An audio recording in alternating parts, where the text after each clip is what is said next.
Today, Rich and I, two licensed financial advisors, are going to watch some bite-sized financial advice from TikTok and other sources, and we're going to react to them. So let's see how that goes. All right, let's get on this first one. And this is TikTok? Yeah, these are TikToks. Have you ever seen a TikTok?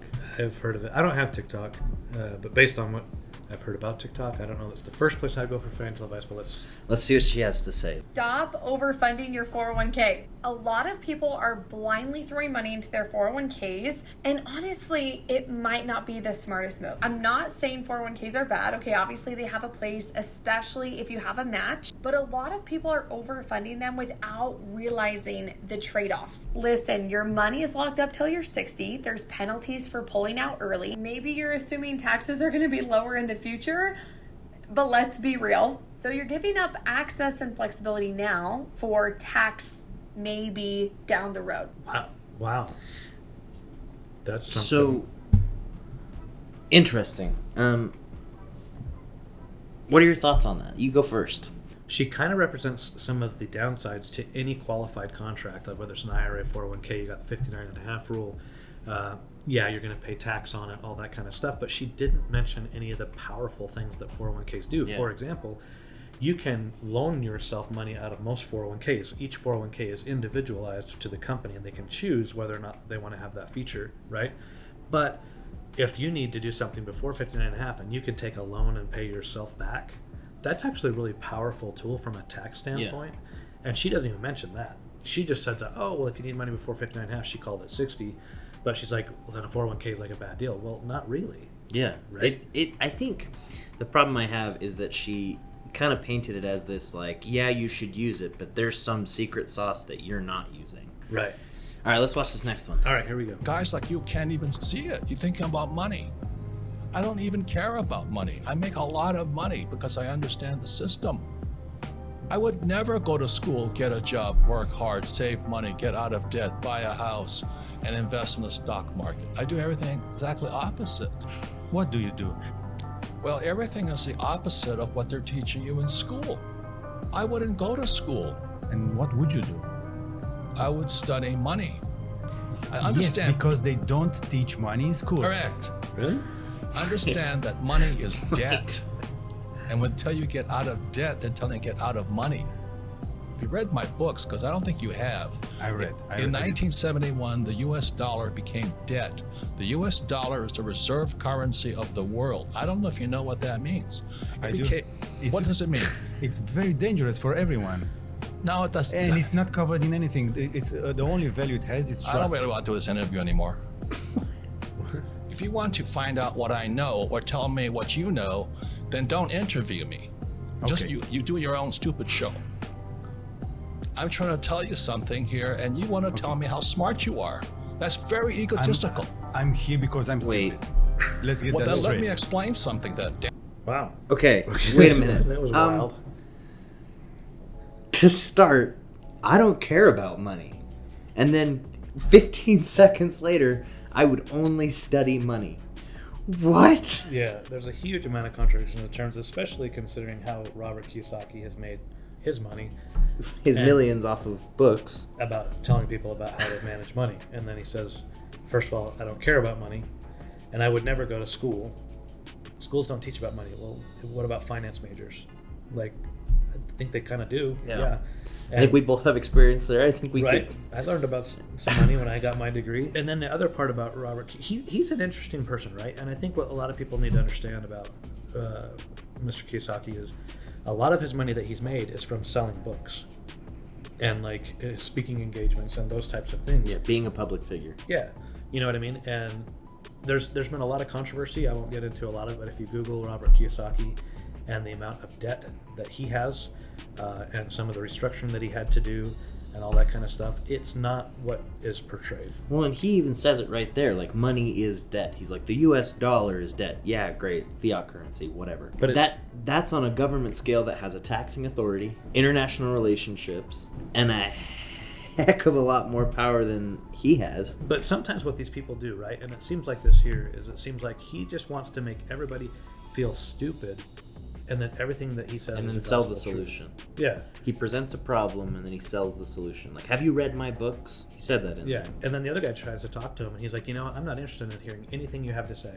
You need to listen to me, and you need to shut up. And it's like, you know what, dude? Like, how can you help somebody if you don't know where they're coming from? You need to do the exact opposite of what they tell you. It's like, well, should I do the opposite of what you tell me? Right. I don't know. Well, and it's interesting. When I was in school, way back in the day, it wasn't. Robert had just written his first book, was Rich Dad Poor Dad, and actually, that was something we discussed in the finance classes. So, again, here he is saying education, the system doesn't teach it, but we actually did discuss his stuff, and some of the ideas maybe aren't quite the traditional way, and he kind of opened up people's minds, right? And it's Which not is to say okay. that he doesn't, like, his ideas don't have merit, Yeah. but they don't have, like, the blanket merit that he's applying. Yeah, and to just walk around and be like, hey, everybody just needs to shut up. I'm Yeah. the only one with a good idea. You guys don't have any good ideas. I have a monopoly on good ideas. And, he's going to walk off the set because, like, he can't stand somebody actually, Just, like, questioning or trying to have a diversified conversation. Yeah, like, it's actually really disappointing. And I've heard actually quite a few things that Mr. Kiyosaki's kind of headed down that path a little bit. But he doesn't care about money, and it doesn't change you, so we don't have to worry. Right, but if he was you, he would study money. Right. All right. So- Well, let's go to the next All one. right. What the is your $200 in stocks gonna do? You can have a stock, put $200 in, right, and it goes up 50%, skyrockets, right? Huge news. Your stock go up 50%. Congratulations, you made $100. What the gonna do for your life? I know a lot of stressed out teens and 20-year-olds who are trying to get rich fast. That's cool, but if that's you, then you need to realize that putting in $500 into a stock isn't gonna do shit for you. Let's say you get a 50% return on $500, which is a crazy high return. Well, congratulations, you just made $250. But you could say, oh, this kid doesn't know shit. What about compound interest? Well, I thought you were trying to get rich young. You gotta realize that compound interest is going to take you decades before you get to make anything worthwhile. So unless you're day trading, then investing into stocks and public markets isn't likely to make you rich. They're designed to keep you rich. So the best and fastest approach to take when you're young is to invest in yourself, learn skills, and start up a business. Because a business is an asset that can make you 10 grand a month fast if you know what you're doing, not putting in a little bit of pocket change into a stock and making pennies on the dime. Whoa, okay, so first of all, is he 14? I don't know. He Like- definitely looks young. I look young, but he looked pretty Yeah, young. that's pretty. Anyway, I'm not trying to judge off the surface, but there's a lot there. I think there's one central truth that he took way too far. Yeah. I think you should invest in yourself. Agreed. I think you should build something if you want to build it. But I think there's also a concept of being an intrapreneur and an entrepreneur. And there are many people that are very good at being entrepreneurs, working for someone else, helping grow someone else's business, and they get to go home at 5 o'clock. Entrepreneurs don't. And like we were talking about, we have, tons of clients that work 9 to 5 jobs, and they're wealthy people. Yeah. It's not the only way to build wealth is to have a business. Well, and it's something you got to be careful with too, right? There's a lot of people out there who, like Robert Kiyosaki and others, who are like, hey, the best thing in your world you can do with your money is to buy my book or buy my advice, and I'm going to tell you how to become like this ultra wealthy people. And there are people that actually take that too far and they become professional students. I've met a lot of people that are like, oh, I went to this conference and I went to that and I read this book and I got this series and I studied that. And then they never do anything. Yeah. They're all about like absorbing knowledge, but they can't put it into practice. The other claim that he makes is it's like, oh, well, hey, if you like invest in yourself, boom, $10,000 a month in your own business. Well, It's going to cost you some money to start a business. right, and it's going to take time. He says you don't have time for compound interest. Most businesses, when you study them and you see when they really become profitable and they really kind of hit that hockey stick approach, it's not the first year. It's not the second year. In fact, if you look at statistics and you look at entrepreneurs, I can't remember what the exact number is. We should look it up. But I think it's like 70 to 80% of new businesses fail in the first 2 years. Yeah. Right? And so for him to say, this right here, this is the golden ticket, well, there's so much more to it than just some dude sitting there with a gold chain snapping He's trying his fingers. He's trying to get you to start a Shopify shop. He wants you to do drop shipping is what he wants. Is that what it is? I'm sure. Oh my gosh. And again, so here's the deal, right? If you have some solution that is that easy, you're telling me that anybody that does what you tell them to do is going to make $10,000 a month? Why isn't everybody and their dog doing it? And why aren't you just doing it and making $100,000 a month? Right. Or $1 million a month? Like, Yeah. why are you making videos and selling a course? If that's his solution, like he's going to snap his fingers and he's telling everybody that it's a joke to invest long term in the market for compound return. Like, Well, yeah, and I will agree with him. $250, you can't retire on $250. no, if that's the only thing you're going to put in, $250 a month for 30 years, that's a different story. right? That's great for him. I've helped thousands of Americans prepare for a comfortable retirement by converting some, even all, of their retirement income to tax-free.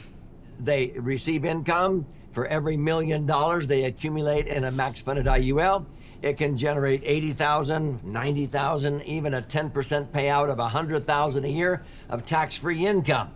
Now, that doesn't make your taxes more complex because you won't have to report it. The IRS will receive a notice and they'll know it's tax-free. It's not even worth auditing. Max funded IUL at the end of the day doesn't make your taxes more complex. It makes them more simple because there's nowhere on a 1040 tax return to put the income because it's tax-free. Okay. I think I need Like, to take a walk. that's crazy.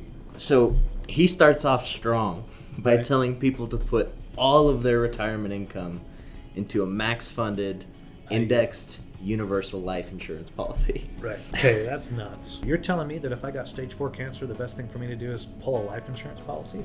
I'm uninsurable, Yeah. right?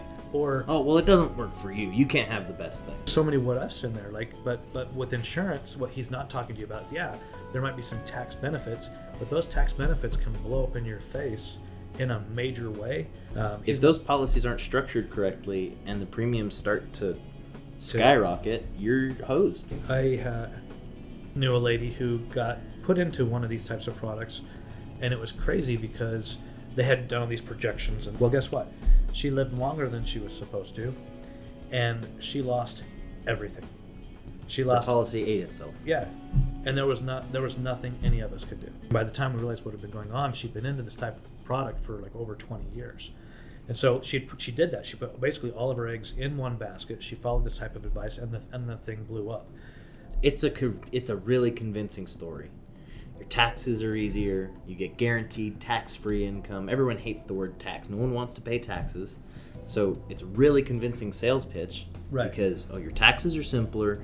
You get tax-free income guaranteed. If you put $1 million in, you get 80 to 100 out. It used to be back in the day, and even now, like illustrations were really they cramped down on them because what life insurance salesmen would do is they could manipulate the illustration to show you all the positives, but they never, and very rarely do they ever, run an illustration to say, hey, here's what it's like if everything's rosy, but here's what it's like if A, you live too long, B, maybe you're not able to fund it the way that you thought you'd be able to, C, I mean, there's a million different things that could happen. Let's put those into the illustration and see what happens, because unless everything in your future, you know exactly how it's going to play out, the only thing that's constant is change, then that illustration is garbage. And what he's not saying is, because he says, oh, there's ways to get this money tax-free. Well, how is that? Well, it's through a loan. So you're loaning, you're loaning yourself the money, right, through this strategy. However, that you need to be careful anytime you're dealing with a loan. I looked at one of my clients was sold, and he came to me and said, this actually, when they were coming on board, he already had it. And we looked at the deal, and it was such a bad deal that he ended up losing over $300,000 in the first 2 years. But these insurance companies had him locked in, and he paid these huge surrenders to get out.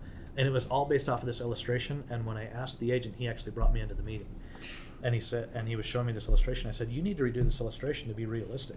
Yeah, to show what's actually happening. And he would not do it. And again, you can't really predict what the market's going to do based off of the past, and we've seen that. So it drives me crazy when somebody comes out. Again, he doesn't know who he's talking to. What tax bracket are they in? Are you telling me I'm going to take my entire 401k if I'm in the highest tax bracket, and I'm going to lose half of it and then shove it into this insurance vehicle? Well, that's the other thing, is guaranteed he doesn't have securities licenses to there's say no way things he like could say that. that. I can't. No, I can't imagine any world where a regulatory agency sees that and says, yeah, that's okay. So he holds a life insurance license, and he's less regulated. Not regulated, but less regulated. So he can say whatever he wants and convince people, because he's not held to a fiduciary standard. Most ULs in the industry have 5 separate fees, right? We're not talking like, oh yeah, it's got a fee like a mutual fund. A mutual fund has like 1, maybe 2 fees, right? Most of them are really realistically only at 1. This has 5. And so before your money can even get invested into whatever funds he's talking about, you're going to pay 5 fees. So you're going to pay your tax, and you could lose, anywhere from 10 to 40% technically, right? Whatever's left over after that tax bill, you're going to shove it in this product. Then you're going to pay 5 separate fees before the money gets invested. And then, it's going to be, it has caps, it has all this garbage that the insurance companies aren't stupid, right? Yeah. And so they're going to make sure they make their money off the 5 fees plus the way that they're treating the investment portfolio. And then after all of that garbage, you're going to loan yourself the money. And if something goes south, get this, if something goes south with that and the policy lapses, all of those loans retroactively are taxable. So technically you could have somebody that says, hey, I put all my eggs in one basket, this thing went south, something happened that we didn't plan for, right? And all of a sudden these tax-free loans come back and you're on the hook to the IRS, and that will be reported. So whenever somebody says, again, blanket statements, big flag. But the other thing is whenever somebody's like, it's all roses, there's absolutely no downside to this investment. Every single investment has risk, every single investment has downsides, and they need to be taken seriously because, let's be honest, if there was an investment out there that really did all of these things and the IRS had no idea, and they would never audit it and all this kind of garbage, every person and their dog would own them. Yeah. I think IULs have their place, Yeah. and they can be very effective if used correctly, but they are not a Band-Aid solution like he's suggesting. No, and let alone your primary retirement vehicle, like that's questionable. You know what I mean? But again, Infinite banking. right, family bank, they have all these different names for it. And then they say things like this that drive me crazy. Like, would you like to know what the wealthy do? You're telling me Warren Buffett has all of his money in an IUL? No, he doesn't. Neither does Elon Musk. Neither does Jeff Bezos. Yeah. They might have some, Yeah. but they're not dumping all of their assets into one thing. The more money I put into an IUL, the bigger the commission is. So if this gentleman is selling an IUL and he comes to me and he says, hey, Based Rich, on premium amounts. yeah, and he says, you need to open up a big enough policy to dump all this money into it. The more money I dump in, the bigger the policy, the more money he makes. So you have to start questioning and you're saying, hey, why in the world would this person say, put all your eggs in one basket? That's a number one rule in finance about diversification, right? He's telling me, throw that out the window. I'm going to put it all in here, which is going to maximize his commission. And then the question is, okay, well, what happens in 20 years if this thing goes south? Is he going to be around? No, he's going to be retired. Right. We've seen that. Yeah, oh, absolutely, right? So this stuff, again, it kind of drives me crazy when there's all these things, oh, this is what the wealthy do, and this is the strategy, and this is the golden thing. Again, he has no idea whether that works for somebody or not. But he knows that there's a fat commission check on the end of a 401k rollover. Absolutely. You know what I mean? Like, you have to be super careful with that. So I think at the end of the day, TikTok is a great place to get some information, but there's a lot of blanket information, and maybe finance information is not that's not where you should go for financial advice, is what I'm trying to say. No, like I say, and like, it's kind of the same thing for medical advice, right? If some person pops up on this TikTok thing and they're like, hey, like, you need to take this medication. Yeah. Well, maybe you do, maybe you don't, but I'm not going to start popping pills because they don't know me. Everyone needs chemotherapy. Do they? No, definitely it's and maybe that's a dramatic example, no, but it's true, right? It's one of those things, like, you just need to be very conscious of the advice you're giving and how it applies to your situation, your tax plan, your liability plan, your retirement income plan. Like, you need to know how it affects you, not how it could work for somebody on some paper. You know what I mean? Yeah, absolutely crazy to do something like that. So some of that was pretty rough, but if you are interested in this type of content, go ahead and hit subscribe, hit the like button. If you want more of this content, head to our website, wheelhousewealthmanagement.com, for more financial content.